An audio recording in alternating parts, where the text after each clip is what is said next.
Well, good afternoon, everybody. Welcome to this afternoon's action from Caterham Motorsport here live on Facebook and YouTube. And also a quick welcome back to those who are watching on the British Racing Sports Car Club stream as well after our first race of the weekend here. Scott Woodwis and Chris Hutchinson, my good friend, co-commentator and Caterham and former Caterham Racing champion as well, in the commentary box for all Caterham race this weekend. And we've got all the first four rungs on the Motorsport ladder, apart from the Championship UK, which Chris will be in a couple of weeks at the finale at Cadwell Park. But we start with our drivers, which is the Caterham Academy and the Green Group for their final competition to settle their championships. 2 races for each group this weekend to settle who wins each championship. Of course, Chris, you've been here before. You've been through this whole process here. They've had quite a long first season. First time they've been getting through and learn the ropes as a racing driver. To properly graduate, as I like to call it, in style, and there's two quite exciting championship battles on the line, particularly with the Green Group on drop scores between the top two. This is racing for the factory effort. Yeah, good afternoon, everybody. It's always exciting to watch the Academy, and they've had a great season so far this year. They've put in some really good performances and races, and I've really enjoyed watching and following along with all their stories. And here we are at Snetterton. Yeah, the last weekend, they've actually got 2 races, which is unusual in the Caterham format, and 9 races in total this year. So they've had plenty of practice compared to in my day. Also 20-minute races, which is awesome. So the races really get to develop, and it's been fun. It's really, really fun to see how they've all moved on. People like Jeff Newman and Freddie Chiddick's really coming out the box hard, and with the stories like Paul Woodman further down in the pit, in the field, and seeing his aims to sort of reach the top steps of the podium, and it's just I'm really looking forward to seeing how they're all going to finish off this year. Of course, like Paul Woodman, he gets a bit of expert tuition from one Tiff Liddell, so it's not too bad if you can manage that. So if you can do that's not too bad. So the cars are making their way around on their formation. That, as we've both mentioned, they have 2 championship scoring races this year. Usually in many races they don't have just the one, but we'll go through the grid as it says. It's Freddie contenders squaring off on the front row of the grid together. Gibbons just on pole by about 7,000 of a second. James Cook and Paul Woodman come next on the second row of the grid, followed by Robert Domain and one of the other contenders in the championship, Mark Jones, watching him from 6th on the grid. Row 4 is Chris Fraser and the ever-improving Theo Theato. And then on the Caterham Green Group grid is Philip Clark and Mark Williams, starting in 9th and 10th. Row 6 will see Mark Kendall and Ian Harris line up ahead of Paul Castle and then John Hood, who'll start on, so Joe Pride will start on the 7th row of the grid. Moving back to row 8, it's Oliver Hardick in car number 3, John Hood in car number 70, as we keep on rolling backwards through the rest of the order on this 22 car field. We then go to 17th fastest on the grid, starting from the 9th row, Rob Bain. Alongside him is Richard Percy. It's Ian Summers and Isla Lowe will round off the top 20 starters ahead of the final row of the grid, which is John Vincent in car 28 and Ian Bettis in car 18. And as Chris mentioned, 5 minutes to give them a bit more track time and to push on. So coming into this weekend then, Chris, it is Jeff versus Freddie, a point in it on drop scores. This is a typical grandstand finish to a Caterham Championship. These two have been at it practically all season on the front row. Pretty much guaranteed fireworks. Yeah, it's a perfect setup, isn't it? You can't ask for more. And in fact, all the championship contenders, they've kind of lined up in grid order almost, so it's really good. But yeah, having them on the front of the row means that they're ready to give it their all. And it kind of, with the 2 races, this is really important. Winner takes all almost. This is, if you're going to win today, you're going to give yourself a really good chance for tomorrow when all the points come down to it. The last couple of the cars are going to get into position. We'll get the signal all ready to go with the green flag at the back, which we do. All set for our penultimate weekend of Caterham Motorsport action. The Caterham Academy Green Group, race number 1 of the weekend. It's Newman and Chiddick's on the front row. It's on the left is Newman, on the right is Chiddick's. Who gets the best start away from the front row? Waiting for whoever likes to go out. They do now, and it's not a great start for Jeff Newman. He jumps away too early. Paul Wood towards the back, but it's Freddie Chiddick's with a better start from the outside the front row grid that leads the pack down towards Ritchie's for the first time. So Chiddick's leads, but a great getaway from Woodman puts him round the outside into Ritchie's for the first time. There's one car running wide, that's Chris Fraser. Another car running very wide on the exit. Didn't catch the number, it's car number 3. So out wide has gone car 3, which is Oliver Hardick. Round he's gone. No contact it seems, but a complete 360. Oh, another car was off the road as well. Jeff Newman, meanwhile, is in trouble. He's quite deep down the pack. He's battling with Mark Jones there in car number 2. And also in there, he's trying to pick up a couple of spots there, is car 15, and that was James Cooks. He's made up a couple of spots, but it is Chiddick's who leads and Woodman in second place. And Paul had such mixed luck in this series so far, so if he can go away and possibly get his best chance for his first win this season, he's made the best possible start by getting the jump on Newman and immediately hassling Freddie at the front. And he's obviously got the psychology of he's not involved in the championship battle, so he can take that with him, and Freddie and him are sort of pulling a little gap there over Newman, but Newman definitely bogged down off the line, and it looks like he is now putting in a bit of a recovery. And with these nice long straights we've got at Snetterton, I think he'll be right back in the battle by the time we get down to Brundle and Senna. So in towards the right-hander at Oggies, and we'll get a proper shakeout of the order. There is car 76, mixing back is Robert, the main car. I always tell Robert because he's got a slightly higher roll cage towards the back of that car as he goes through.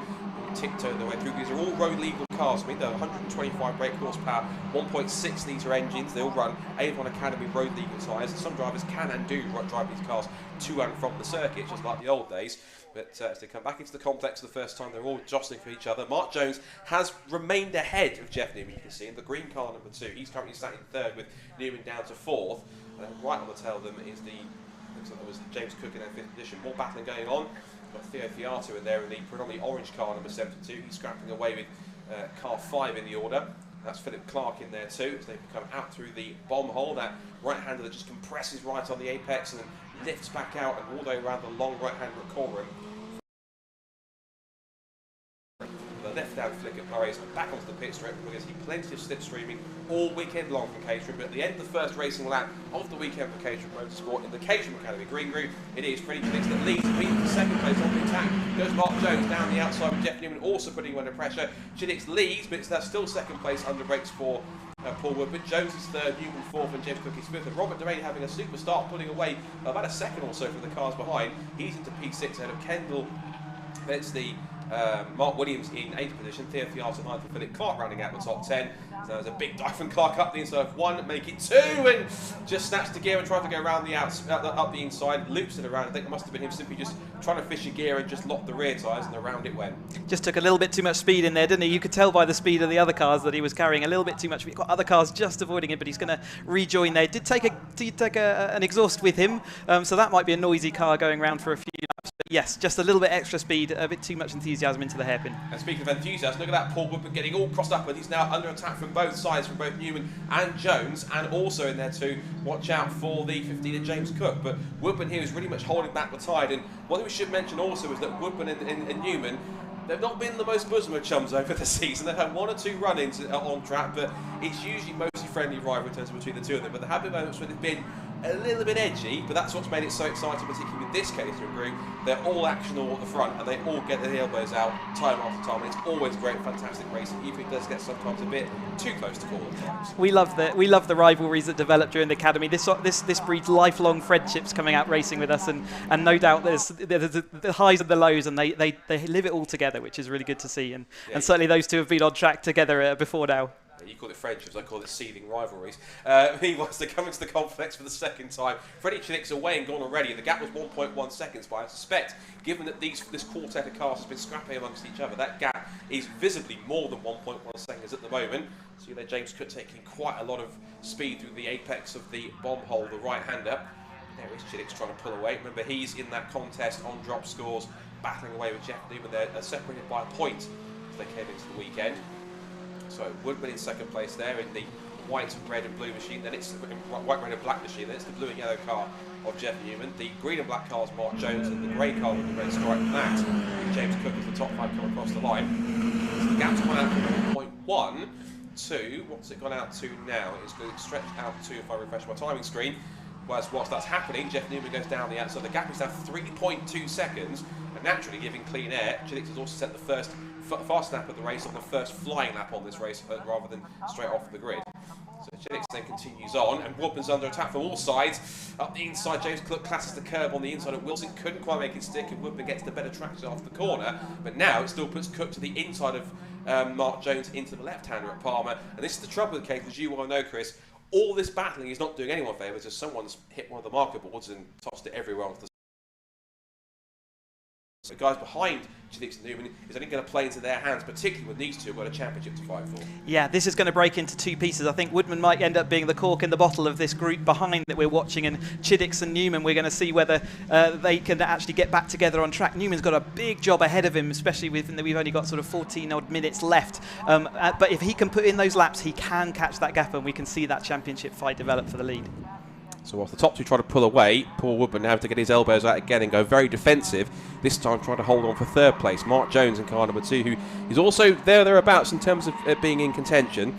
But he knows that essentially he's got to try and get around Paul as quick as he can. And this is one of his best chances. We know that these Caterham cars, if you watch all the season, they're not as aerodynamic as other cars in the mix, but that's not a bad thing, because being aerodynamic with quite blunt front ends on these cars means they punch quite a large hole in the air. When you get them in big packs together, it causes great slipstreaming and great racing, as Mark Jones had a look round the outside at Brundle, just backed out of it at the last moment. Meanwhile, James Cook defends and Robert Domain, and also Mark Kendall, the pink roll cage on the back of this group.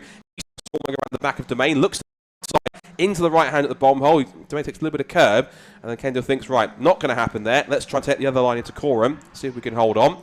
Gibbons still leads then. There's Newman in second place trying to close that gap in. Then it's Woodman, Jones, Cook. Then it's Domain followed by Kendall. Now up through Coram and up through Murray's again, and now onto that long straight. This is where the proper chart, another great charts, both down the Bentley straight and down here. This is where the majority of the slipstream will happen. This is a great thing. If you can latch onto somebody, there's a great chance you can only set some quick lap times, but if someone in front of you is quick enough to start catching the pack in front, if the guys in front of you start battling as Jones sweeps around the outside of Woodman for third place, it means that if you've got a car that can pull you along, you can catch up to the groups in front, and that lead group just becomes bigger and bigger and bigger, especially if those cars in front start to battle amongst each other. Yeah, you can see the gaps developing and then disappearing as the race goes on. Yeah, you were absolutely right early. We shouldn't discount Mark Jones at all. He is fully into that battle as well, and it was important that he got, it's really important for his championship that he comes out on top as well. Grow and shrink all throughout the day today. I think you'll find that that's all the wadding route that we saw the exhaust disappearing earlier. That's all the silencing that appears inside that gets released once you break an exhaust. Someone's getting in trouble with the scrutineers afterwards, I think, after that one. Whether it was purposeful, well, I'm sure it was accidental, but even so, I think I might have to get called in and have a look at that. Either way, Paul Woodman is now having to defend from what is now his current fourth place, having just lost third to Mark Jones, and now it's James Cook's turn to put him under pressure. Also, don't count out either Robert Domain or Mark Kendall. The rest of the top 10 is Chris Fraser in 8th position, Ian Harrison 9th, and Joe Priday rounding out the top 10.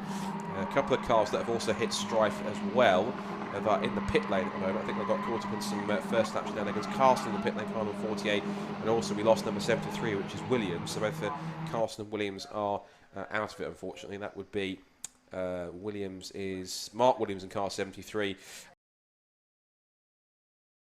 There's a green flag that's waving on the exit of Alpine, which suggests to me that an incident. Just saw in the background as Kendall now moves his way past Domain up into 6th position. He's making steady progress. So I guess he had to try and get past Rob as quick as we could as the Masters tried to move a bit more of the sound deadening on the exhaust. But I think they have to probably wait to the end of the race to try and collect that towards the end. The rest of it's just, soft wadding. It shouldn't cause any damage if anyone does run over it. But thank you to the marshals, as ever. Let us do what we love to do. And, as we see, Woodman, he has started to slip back, and we've seen that before with him, haven't we? He loves to absolutely live on the edge every single lap and every single corner, but sometimes that costs him a little bit of time. And we've seen that Newman is now aiming to catch up with Gibbons, but I think Gibbons might have just put in the fastest lap, which is growing that gap rather than shrinking it. So Newman really has to get his skates on if he wants to catch up before the end of this race. I think what Paul Woodman is kind of looks like he's losing out on is actually having any kind of a tow to help him on the straights, because every single time he's the one providing the tow to everyone else. Some kind of a pace to get through, and that's not either, getting very crossed up. To try and keep James Cook at setting him, because he's trying his hardest to keep with these leaders and try not to let them pass, but also argue because of that, because he's getting frustrated seeing the cars go past one by one, unless he doesn't break that cycle and just resets for just a moment and just calms himself down, that's only going to keep on snowballing more and more until eventually he keeps on making mistakes, like he does at Agostini again. That's just frustration getting through there rather than just pressure from behind, isn't it? It's a perfect illustration. He lives on the edge all the time, and there's two good examples of where it doesn't always gain you that time. Also in the Academy car, we don't have a brake bias valve when you're at the Academy level, so they're slightly over-braked at the rear, which means that you lock the rears, which is what we've seen twice now from Paul Woodman, which is why the rear end is sliding over. Sometimes just keeping it under that little braking limit means that you get more grip and more speed at that point. So a bit of overspeed into the hairpin there. That was for Richard Percy. He's having a good position, so Clark's gone up to 12th place at the expense of Richard Percy, going on 81. He's getting crossed up as well, he explores the track limits of the left-hander at Hamilton's, back into Ockies now with about 9 minutes to go. So past half distance in this race. There goes Chiddix in the lead. Meanwhile, that's now James Cook, who has finally managed to get around Paul Woodman, although Paul looks at Paul's trying to get back at him into the complex of Brendan Nelson. Now he's back up the inside, getting his elbows out into the bomb hole. Squeezes up back up the inside and says, excuse me, I'll have that place back. And look at Mark Kendall. Kendall in the green car with the pink roll bar. He's been in the battle with Robert Domain over these last few laps, and they're in the contest too. And that's the typical thing we said about Caterham racing. The more one pack starts to fight, the groups behind start to get closer and closer, and it keeps on growing that one big pack even more. And now we see him trying to hold off. He's going to hold up James Cook here. That's going to put also Kendall and Domain into the mix. Could 4 abreast down towards Ritchie's in this way. He's desperately defending his current form position, but he's going to come under attack quite literally from all sides. The first corner at Snetterton, but we've done it before, and I'm sure it'll happen again. Slight bits of contact there between Kendall on the way out there, so keep an eye on that. But like you said, the gap that was developing between Kendall is now disappeared, just because one corner where they went side by side and all that momentum's gone. Yeah, so now Cook gets a bit of a bump there for Kendall, saying, come on, get on with it. You've been chasing for 3 laps now. Make the move now, otherwise I'm going to do it myself. Up into Palmer through the left-hander. That's the top to continue on. There is Mark Jones, who is trying to close the gap in. Looking at lap times on them very quickly. Still Chiddick sets a new fast lap of the race again. He's pulled the gap out nearly 4 seconds over Jeff Newman. That will certainly help his cause when it comes to calculating the drop scores. Meanwhile, Cook goes back down the inside into Agostini, past Paul Woodman. I'm not going to say finally, because it might all change again over the next few corners down the back straight, particularly if he stays close, as is also possibly Kendall and Domain at this point. So watch out for them as they come back through to Oggies once again, through Hamilton's, back into Oggies again. They completed 5 laps, they're on lap 6. It's quite a long lap for about roughly 2 minutes 15, 2 minutes 16. Long straights and long corners, which means you get plenty of time per lap if you lose the position to try and go back at them a few corners later. You get plenty of different corner types all round Snetterton, so you go on a proper adventure. You've got tight hairpins, you've got open sweepers, you've got long corners like Coram, some of the longest we do, and then the Brundle and Nelson S is all about commitment going through. So it's a really good track to prove if you've got all the skills needed to be a racing driver. And yes, the straights add that extra bit of unknown, because you never know who's going to come out on top, because if you're coming onto the straight in about 3rd place, you can quite often come out ahead of all those cars. So as they turn their way out of the bomb hole again on the 6th lap of racing in this first of 2 championship scoring races for the Caterham Academy Green Group, it's still Freddie Chiddix who has the lead last time across the line by 3.9 seconds, ever extending that as now we continue to watch on this quite fascinating scrap, which is towards the head of the field. You can see now James Cook has got himself past Paul Woodman, and now it's a chance for him to start pulling away. So this is not necessarily, it's just how much pace the other cars have around him that's allowing him to capitalise and get in the slipstream, because again, Mark Kendall looks to the outside line, down towards Richie's corner, and Paul will try and defend the inside, which he does, but again, that's quite an easy move than you think, going around the outside of Richie's corner. If you got the momentum, as hard as Paul's fighting, there was just no way to defend that. He was along the outside line, he couldn't move across anymore when he did. If he did go too late on the brakes, he was going straight off into the cornfield. Exactly that, Scott. It's very much a momentum game, this Caterham racing, and yeah, if you've got, it doesn't really matter whether you're on the inside or the outside, as long as you've got that extra momentum over the car, you can make that stick and you can make it happen, which is what we've just seen there with Kendall. And yeah, Woodman continues to keep battling away, and I'm sure if he can cling on then and wait for the straights, he will be able to get back straight into that battle again. So just before we get with 5 minutes to go, I'm just going to quickly just run through some of the championship connotations, although it's hard to go to look at anything other than this battle that's going on with Paul Woodman and co, because it's usually, you have to put Paul Woodman and insert driver then, because he's always in the battle with some what's currently 6th position, because Mark Kennel has just relieved his final spot in the top 5. So Robert Domain wants to pick up, if he can, 6th position at his expense. Whilst we're watching that, now the championship quotations I've had through from Simon Lambert, the Chief Motorsport Officer at Caterham Motorsport, is thus. Now, he mentioned to me that a win in the fastest lap today would be enough for Jeff to provisionally secure the Green Group title. However, he said anything less and Freddie's still in the hunt. Well, this is anything less because Freddie Chidix is not only leading, but he also has the fastest lap of the race, which means he keeps himself in the hunt. But of course, it must be all down to what scores everyone has to try and drop in the end of it. And given the fact that Jeff has probably got less points to drop in some cases, but he's probably got the results he has got are better results on the whole in terms of the ones that he did finish, probably puts him in better stead to win this one. So looking at how this connotation could play out, he says if Jeff wins without the fastest lap, Freddie will need to be in 2nd place or 3rd and fastest lap to take it to the wire on Sunday. In that situation, if he's 2nd on Saturday, which he is today, and they'd have the very tie on Sunday, and it would go on to count back, and that is always the tensest moment where they're going to end on points, but it's literally how it could go back and count back of wins, 2nd place, or even further bits. That it could be a really crucial thing when it comes to that sort of calculations in terms of working out the championship. It's so hard working out the championship. There's so many different connotations, and it always comes down to that last race and what's possible. And it looks like, yeah, Chidix is doing everything he needs to do. He cannot do any more. He is in the lead, and he has the fastest lap. There's nothing more he can do or control in that race, and Jeff Newman's just got to do as much as he can. And I think tomorrow we'll have an easier set of connotations and permutations to deal with. Today, I think they should just keep in mind that they just need to go as quick and get as many points as they can. So you've been there before, of course, with championship content, particularly when it came down to you. I think wasn't either yours on countback, or was it 1 or 2 points in your championship back in 2018? It was quite close, wasn't it? It came down to a track limit. So actually, I crossed the line and I hadn't won the championship, and then a track limits infringement by my main competitor, Gordon, moved him behind me in the championship. So it really did go down to, I think, just a single point in the end.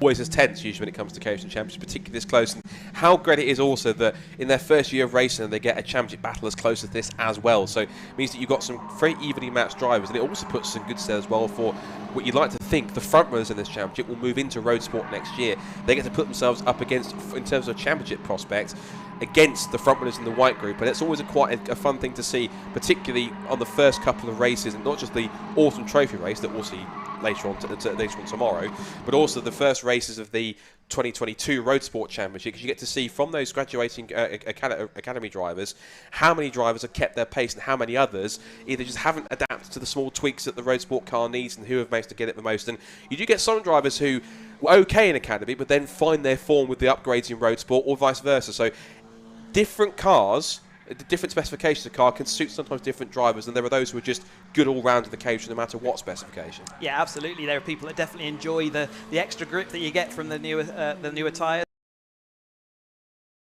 Suspension as far as anti-roll bars, and it just gives you that little bit more grip and stability in the corners, and some people get that immediately, and most people really enjoy that sort of step up, and that's the whole point of the Caterham ladder, is that each step of it improves the car, makes it more racy, right up until the higher echelons when you get to the Caterham 7 UK Championship, which is a full-on race spec car with slicks.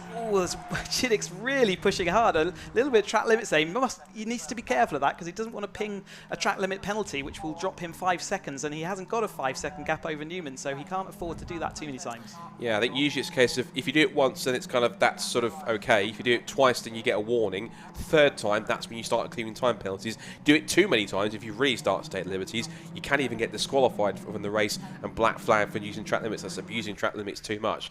And I think in the fact that he's considering battling for the championship, running that wide and possibly risking himself, is probably not the thing Freddie wants to do. But I think really all he's focused on is trying to get this car to the flag and to get the victory that he needs to keep himself right in championship contention. So, looking back at this championship connotations, are on the last lap, because obviously Simon was mentioning that in the situation, say if Jeff wins without fastest lap, so it doesn't mention at all if Jeff takes second, because it's talking about how if Jeff wins on fastest lap, or if he wins without the fastest lap. So essentially, this really does kind of.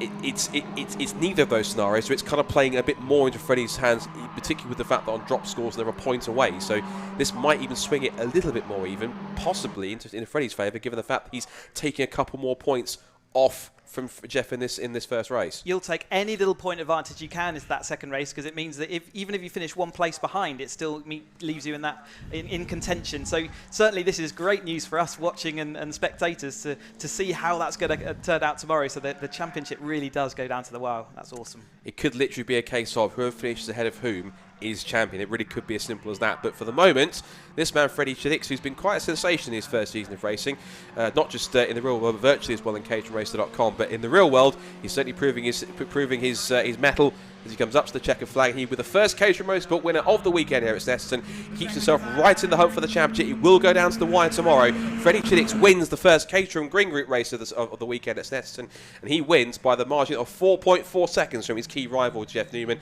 and he takes the fast snap of the race, does Freddie, to get an extra bonus point as well. Mark Jones keeping himself loosely in contention with third place. It's then James Cook fourth, Mark Kendall fifth, Robert Domain sixth, and then Paul Woodman, who was looking so promising at the start, drops back to a distant seventh, so you have to have some work to do to try and recover that tomorrow. Battle is to the flag there between Fraser and Harris, a sprint towards the line, a typical Caterham finish, and it's going to be, I think, Harris beating Fraser on the last lap, so he beats him by just a couple of tenths of a second, and then Joe Priday will come through in quite a lonely 10th position. There goes Chris Fraser, who, just for his own pride, repasses him on the slow down lap, which is usually what happens. If you can't get through, you just blast past him back to Park Fairby and right, I'll get you next time. But now towards the checkered flag, that is a few more cars taking to the flats. Oliver Hardick, who has actually recovered quite well to 12th. He was off on the grass and spinning back at the first corner. So how he's gone back to 12th, I'm quite surprised by that. Quite pleasantly surprised, but surprised nonetheless. That was quite an impressive drive. It's really good to see. I last joined you in the commentary box at Knock Hill. Was their second race, I think, after their Mallory Park opener, and it's really nice to see how they've all developed as drivers coming into the Snetterton weekend. The car, the attitude, and the way that the cars react on track is looking more and more racy, and it's really exciting to see. And we've talked already about a lot of these guys will go up into Roadsport, and that will be exciting to see how all those stories develop and which drivers can do well. But nevertheless, so far at Snetterton, good job everybody. Yeah, and of course the Green Group guys have got one more race to go, and also will help them watch all the other championships today, see how they do it, so they'll get possibly a handle on how to tackle this circuit in terms of racing lines, braking points and everything else, and also where the key passes place might be to pass people, to set them up for moves later on. And particularly when they watch the white group drivers, they'll see, right, how do they do it, and what am I missing that I could be doing, or what are they not doing that I'm doing as well, and vice versa. So there's some things they can learn from their white group counterparts and from the drivers in the higher rungs of the Caterham ladder in the upcoming races later on this weekend. Yeah, it doesn't matter how many testing laps you've done, it's not until you get into the actual races where you see where the real places are. We spend all testing trying to work out where the fastest line is, and then when we go racing, we pretty much use everything else but that fastest line. So, excellent stuff from our first Caterham Academy race for the Green Group. Here's the confirmation of the provisional result from that race. Freddie Chidix then, with the fast lap of the race, takes victory over his main rival Jeff Newman in second place. Mark Jones, another championship contender, rounds out the top three, followed by James Cook in fourth and Mark Kendall fifth. And Robert Domain, Paul Woodman, disappointed seventh, but he'll tomorrow for more action than Ian Chris Fraser and Joe Priday. 11th was Philip Clark. 12th was a great recovery drive from Oliver Hardick after he spun at the first corner. Rob Bain 13th, then Richard Percy 14th from John Hood. Ian Summers, Ian Bettis, Isla Lowe, and John Vincent the final finisher. And the two cars that we lost towards the end were Mark Williams, also Theo Theato and Paul Castle. So they'll be back for their second race tomorrow. More Caterham racing action coming up. It's time for the Caterham Roadsport Championship, and down in the assembly area to have a chat to a couple of the drivers is Chris Buxton.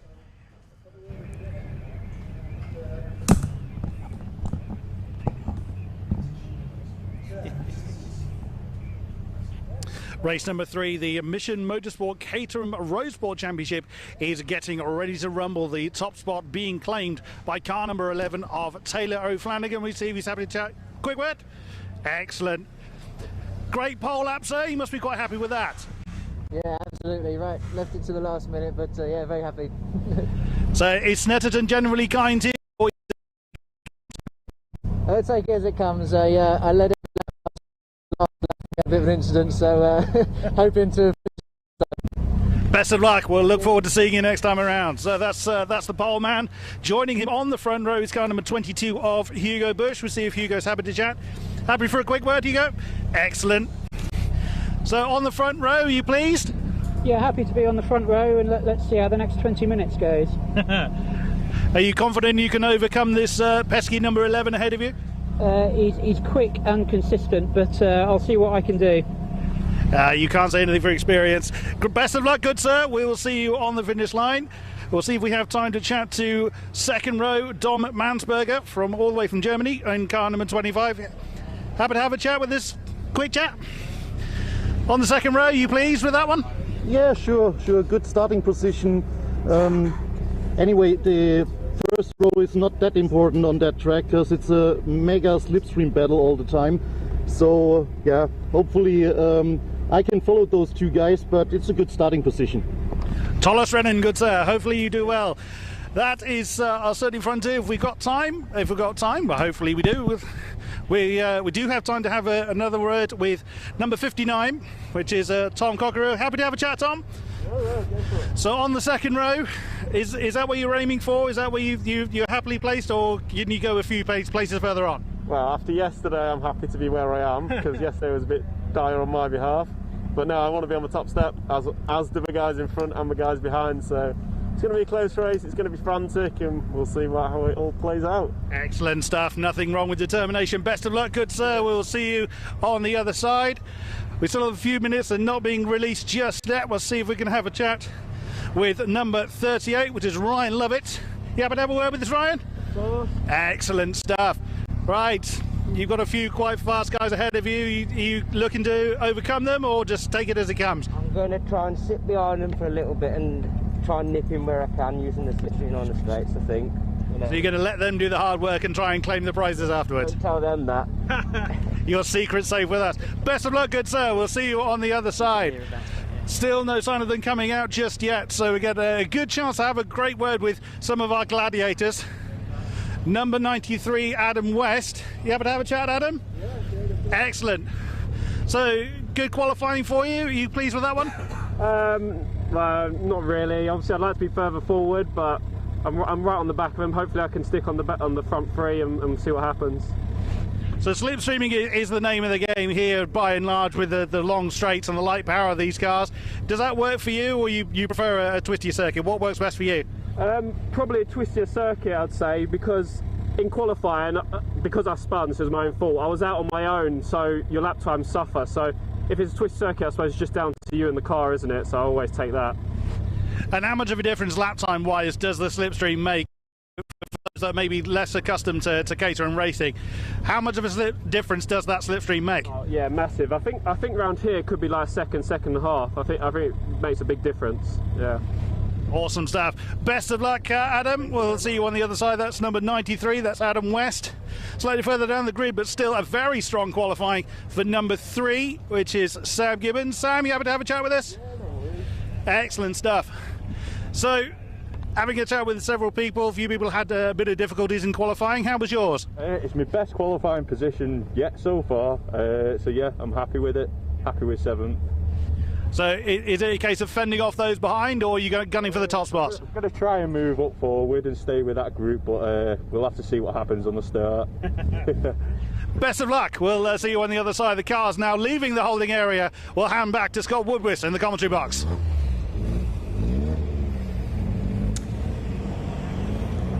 Thank you very much. The head back out.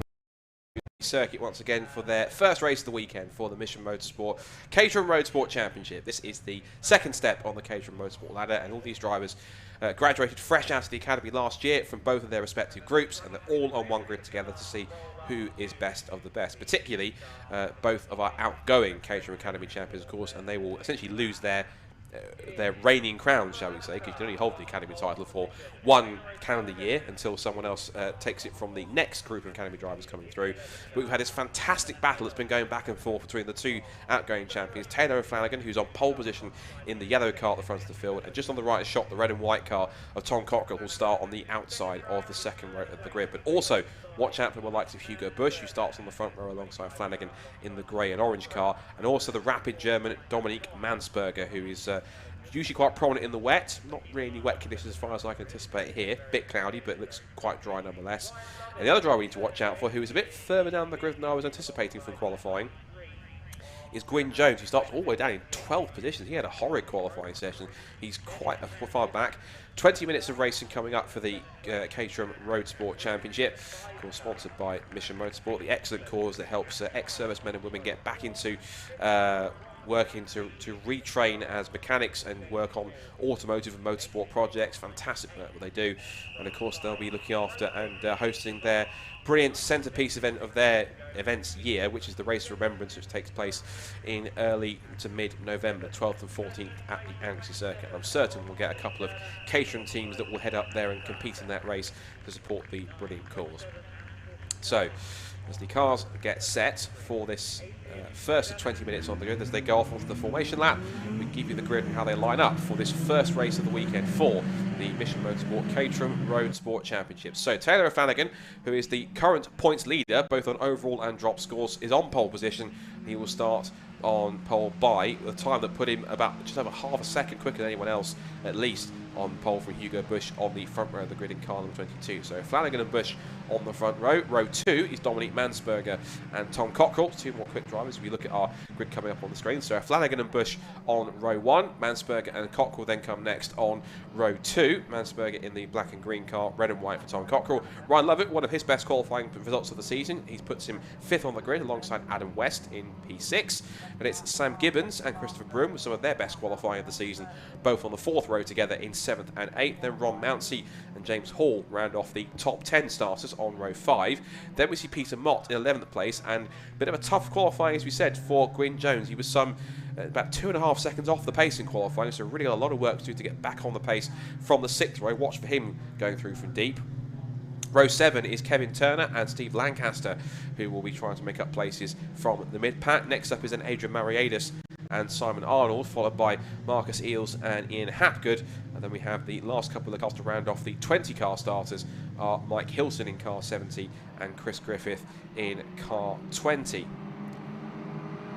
So the last couple of positions just flashing up on the screen. Hilton and Griffith to round off the 10th row of the grid.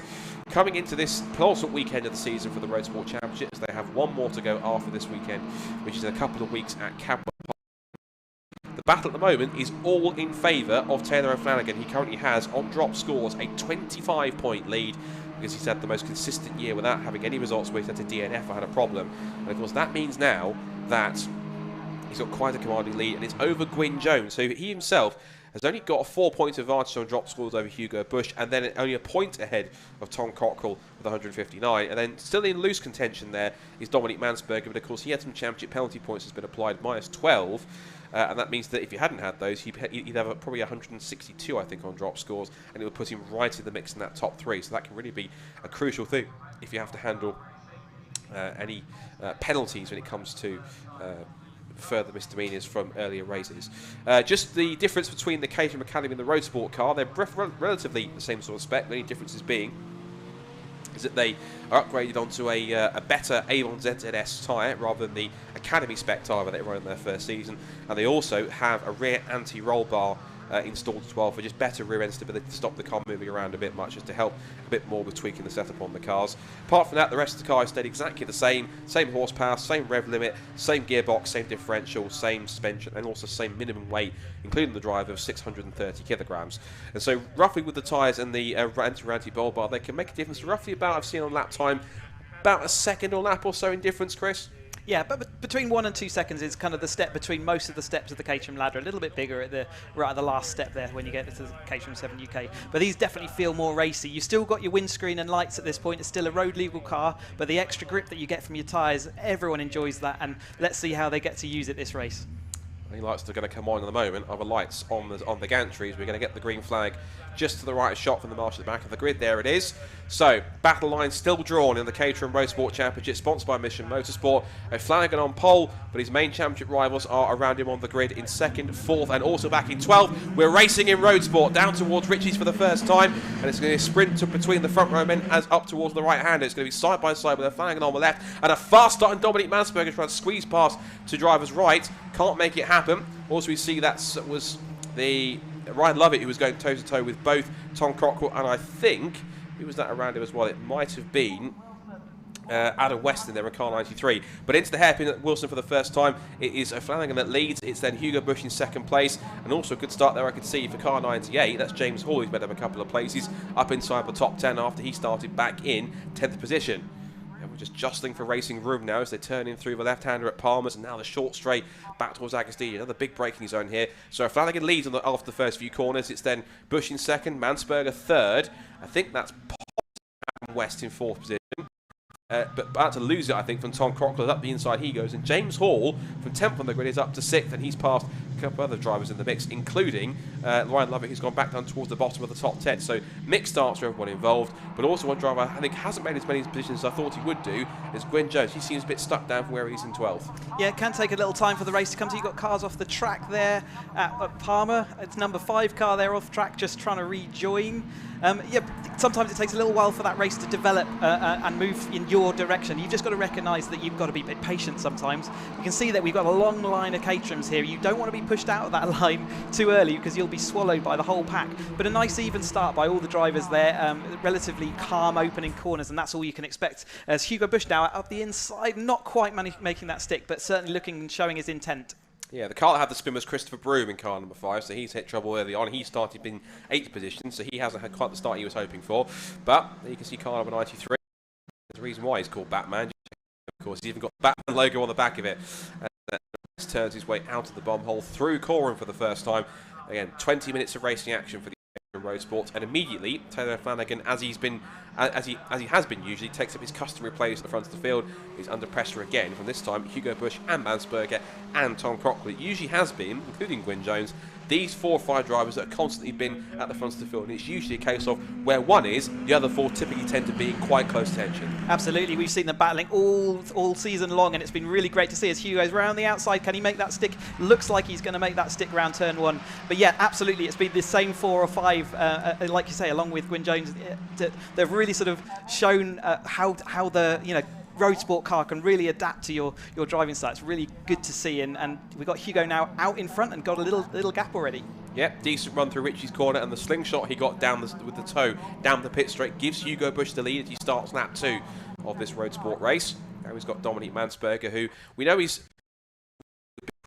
the fastest man on track because he's a demon in wet conditions. In the dry, still very quick himself, but still finding his pace and keeping himself honest at the front of the field. There's Tom Cochran in 4th in the red and white car, and Adam West in 5th. Adam's improvement in his pace over the season. If you look at some of his results over the course of the 2021 season, he's put in some quite decent performances as he's gone along. He's coming into the weekend in the points table. He's coming at the moment, he's back in 8th, but he's had 1 or 2 bits of bad luck. But the good results he has had, his best result of the season was a 2nd place that he took in the first race at Brands Hatch. So he has been on the podium once, but I think apart from that, as you see, they had some bad luck with a couple of retirements or not being able to attend a couple of meetings. So sometimes either not being able to attend or having that bad luck and non-scoring, sometimes it could be a blessing because if you get some good results throughout the season, you don't have to drop any points. Whilst at the same time, if you do have misdemeanors, it can really put you back and hamper any title aspirations you might have.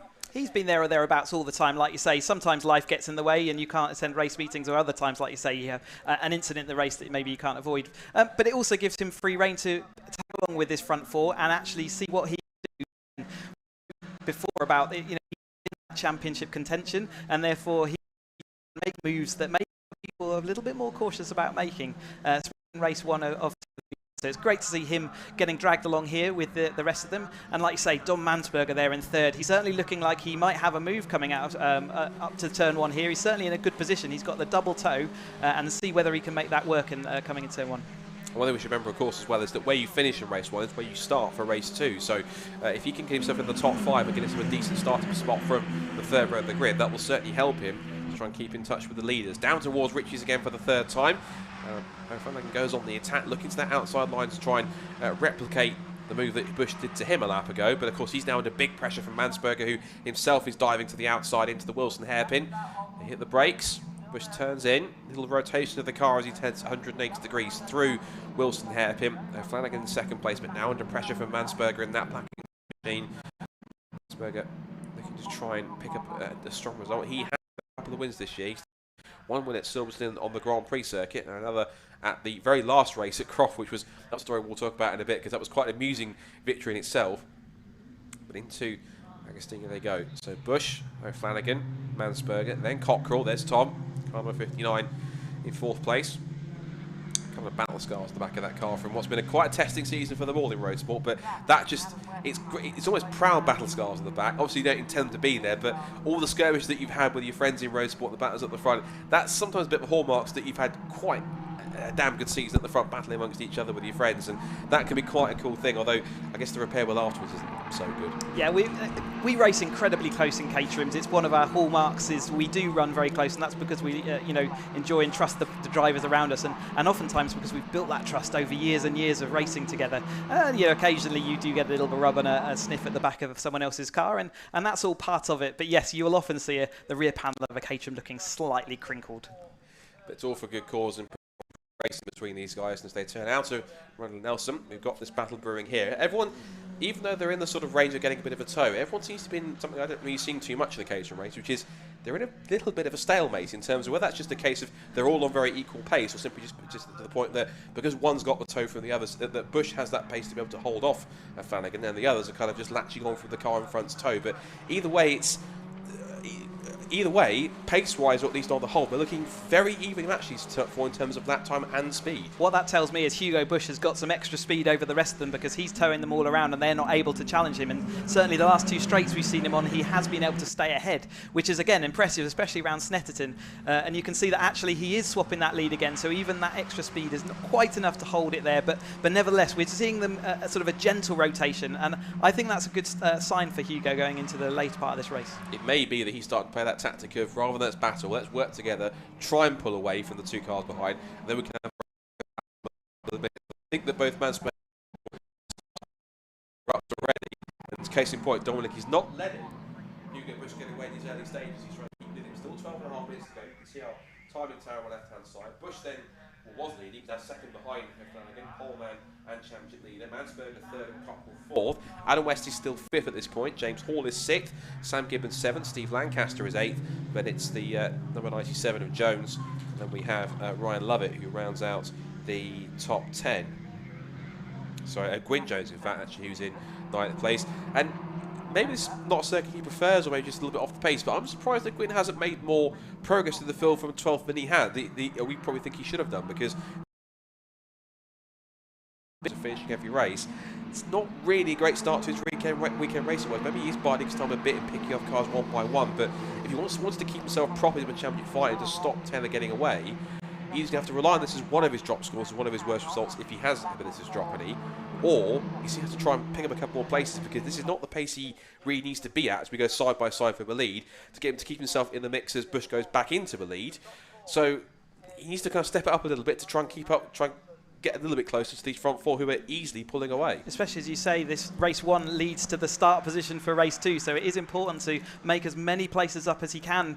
I've not caught up with him in the paddock this weekend, but maybe he's had a tricky testing, or maybe he's not been able to do as much testing as he would have liked. So sometimes we have a bit of the car to repair, for example. You don't have as many laps in testing, and that could be it. As soon as you don't get those laps, maybe you're suffering. But certainly he's a quality driver enough to get back up through that field. And like you say, he's a little bit stuck at the moment, down in that 9th place, and he'll want to move. His gap to the car in front is about almost 4 seconds, and that's to the 49 Steve Lancaster. That's not going to be easy to go. Another position change again, and this time also, there was also almost a change for 3rd, because Mansberger was under attack on the outside line to Ritchie's from Tom Cockrell. Just to hold firm and keep his current provisional podium spot. Fanigan taking his turn back once more. Might have been called a temporary truce on their battle. If they are position swapping, it is purely strategic rather than an all that battle for position. Hugo Bush, of course, comes into the weekend 4 points behind Gwyn Jones on drop scores, but of course if he can stay this close and keep taking positions, it will certainly help him out in terms of the championship fight. As a look again, he was very tentative, having a look meanwhile up the inside definitely is Tom Cockrell. That's him definitely up the inside and definitely through to 3rd place now at the expense of Dominic Mansberger. So the German down to 4th, Cockrell up to 3rd, and I wonder with the pace he's been showing earlier on, particularly having set a string of fastest lap times now with the pace looking pretty even, I wonder if now it's could well be. These two up front, you're right. I think there is a sort of semi-truce. We're not going to call it a full truce yet. They're midway through this race as we've got a car off on the grass there. That's number 51. That's Simon Arnold going for a spin.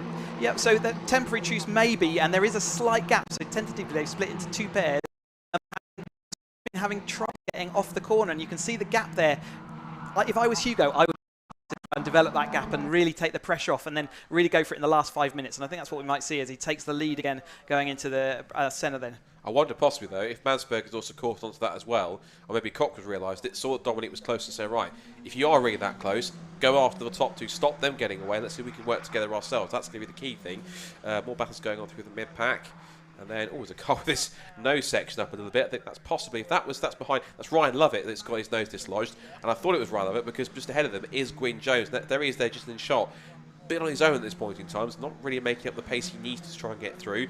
Good mid-pack battle going on here between 27 and Kevin Turner. And he's scrapping away with the 51. Well, he was with Arnold because he's had that spin. So it's now Adrian Mariadis in car 81, the silver and yellow car. Just behind them is also the recovering Chris Broom, who had that first lap. So he's now going to try and make up the 3 more positions. He did a great job in qualifying to put the car on the 4th row of the grid in 8th, but he's now dropped back and he's currently running at the moment across the line when they complete the lap. He's now currently back in 14th place. He's not too far away from where he started, but he's got a couple more cars to pick up where he can do that.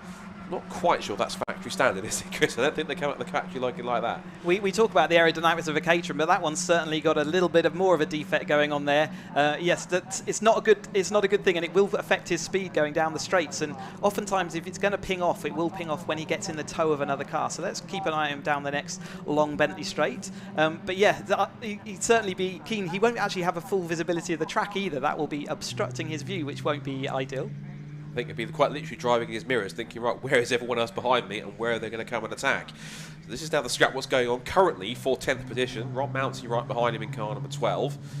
That's the car with the sort of dark blue and gold car with the triangles on it and the McDonald's sponsorship on the back. And just behind them, of course, we've got Kevin Turner, who's just trying to creep onto the back of Ron now, who in turn is stacking himself behind Ryan, who I think wasn't quite envisioning being in this position given the fact that he started up in 5th. He's currently sat in 10th right now and probably not thinking this race hasn't quite gone to plan, particularly with the current scenario I'm in. Sadly, for every story of a driver making up lots and lots of places, there's always the counter story of someone slipping down the grid, and obviously that's where Ryan has ended up so far. But he's still in a battle of his own, and I'm sure he'll have plenty of stories by the time they get back to Parc Fermé. Just seeing the leaders flash you the shot with Mansberger holding on ahead of Cockrell in 3rd and 4th place. Still Bushnell and Flanagan ahead of them, constantly swapping places. Through has gone James Hall. So this is battling between Hall, Gibbons and Lancaster. That's between 6th, 7th and 8th. Just ahead of them, here's the scrap for 3rd between Dominic Mansberger and Tom Cockrell. The Dominic black and green, red and white of Tom Cockrell just behind him. That ball going out, it's... Yeah, we've still got roughly, that's reported, there's about roughly 5 minutes to go in the race, but they put that out. When you see the board the other way around, the screen 5 minutes, but then the drivers, it's the last lap of the race. That's a Caterham's own sort of pit board they put out to the drivers to let them know what's happening in the race. So the gap at the moment, new fastest lap of the race has gone to Hugo Bush, I'm sure with a bit of an aid of a Taylor Flanagan slipstream. There were 30,000ths of a second between each other across the line, so they are starting to work together, and the gap between them is starting to stretch out because it's now 1.4 seconds between that battle for 3rd between Mansberger and Cockrell. So as much as they've tried to keep with them, these two have worked smart, they've worked together, they're pulling away, and they're allowing themselves to have a bit of breathing space, so when they do start battling towards the end of the race in the last couple of laps, they've got some clean air to take advantage of. Yeah, we said about 4 minutes ago, didn't we? It was a tentative splitting between the top two and then the following two, but now it's more definitive, and certainly I would be making my plan now coming into the last 5 minutes of the race. Where do I want to be and at what point of this race? So do I want to be in the lead coming out that final corner? Snetterton's one of those tracks where actually if you come out of the final corner in the lead, you may not cross the line. It's just enough time for a Caterham to overtake using the slipstream. So yeah, I'm definitely making my battle plans. I'm judging where I'm fast compared to the guy in front of me, and I'm working out where do I want to be, and then I've got to work out how do I make that happen. And Snetterton is one of those classic Caterham circuits where quite literally if you're in a close one-on-one battle or a 2, 3, 4 car battle, there is almost certainly going to be a photo finish in the sprint to the line. We always say as a typical phrase in Caterham racing, But ironically, the last place that you want to be, the worst place you want to be, is in the lead with someone behind you, out of the last corner, on the last lap, on the sprint to the checkered flag, because there is absolutely no guarantee you will stay there by the time you get to the flag. If you exit the final corner first, there is every chance you will get to the flag just in second place because you've been pipped to the post. It's happened so many times. You've had it happen so many times as well, Chris. It can be either a euphoric feeling if you just pip it, or an agonising feeling if you just have it snatched away. Yeah, it's working out the game theory on that, whether you do want to be in that lead or not. And sometimes it's just pure luck as to whether you get that really excellent exit or maybe someone else misses a gear. But certainly with Snetterton, it's just a perfect distance up the road. So often that we get an absolute barnstormer over the line. With his current drafting partner, Taylor Fanigan, gap in the first has now stretched out to about 2.7 seconds. So Cochrane and Mansberg, whilst they're trying to work together, they're working together too late. They've allowed them to pull that couple of seconds gap now in order to pull away to stretch it out even further. So if the top four continues on with just under 4 minutes to go, this battle continues to watch on as Adam West is in a bit of no man's land here. He's about roughly... Yeah, he's about sort of 5.5, 6 seconds back on those first four, and then he's got a further 15 seconds or 16, 17 seconds on this scrap we're watching for sixth between James Hall and the zebra liveried number 98, the silver car number 3, which is Sam Gibbons, and there's Gwyn Jones, so that's number 97. He's woken up now in this race. He's managed to get past Chris Broom. That one car's had an issue, I think, is well, run limit's dropped down to 10th, and he was also scrapping with Mountsie in turn. There's a bit of a switch around from sort of 6th place downwards in terms of the cars running all the Hall's 6th, Gibbons still 7th. Jones is up to 8th now. So after his troubles earlier on, he's managed to reel in the gap which he'd had to try and pull in the last 3 laps. There's every chance now he could really put in some decent damage limitation here. There's every chance he could be in 6th by the end of this race. There was a really good chance being that close. Yeah, definitely, and I think that's would be a really good result for him at this stage to get that 6th place. It puts you right in that battle. We're still seeing the front two here sort of trading positions, but you will see as we're coming down to 2 minutes and 40 seconds to go now, that will start becoming a little bit more intense, and maybe sometimes you'll see them blocking a little bit more just as we come into this final part. But it's really good that we're going to get to see this battle for the lead going over the line, and then there's one more podium spot available, and who's going to take that? It's going to be crucial as well going into tomorrow. Every point matters for these drivers. They're all in the hunt, and they really do want those points. At the moment, we've got Hugo here. Maybe he's trying to see whether he's got 1 lap to put it in. Can he break the toe? He's pushing so hard through that final bend, but that doesn't necessarily mean you're going to get a good exit, and I think we'll see the position. A slight mission for Hugo Bush because he lost a bit of a bend just trying to get onto the long pit straight. Now they're going to be side by side across the line. They will start the last lap. 2 minutes to go as they sprint down towards Ritchie's. Now essentially they think, right, we've got the battle, we've got the gap we need, game on. Now we can start the battle for the lead. Battle's on for 3rd though. They've realised, right, we can't catch the top 2. Heck, let's go for it, 3rd place. So we're going to have 2 epic scraps here for the podium positions in this first Caterham Roadsport race. O'Flanagan now leads ahead of Bush, but that will go all the way to the flag, as will these two coming into shot. Mansberger versus Cockrell for 3rd and 4th. Adam West is currently then in 5th position. James Hall is 6th. It's then Gwyn Jones who's picked himself up into 7th place, so he's past Sam Gibbons, and he's only at 30,000th of a second behind James Hall at the line, so almost certain that by the time we see them again across the line, he should be given his pace in 6th position. So now the gloves are off between the top 2. Flanagan now starting to show his true colours here and think, right, time to put my foot down, stretch my legs and see what we can do to try and extend this gap.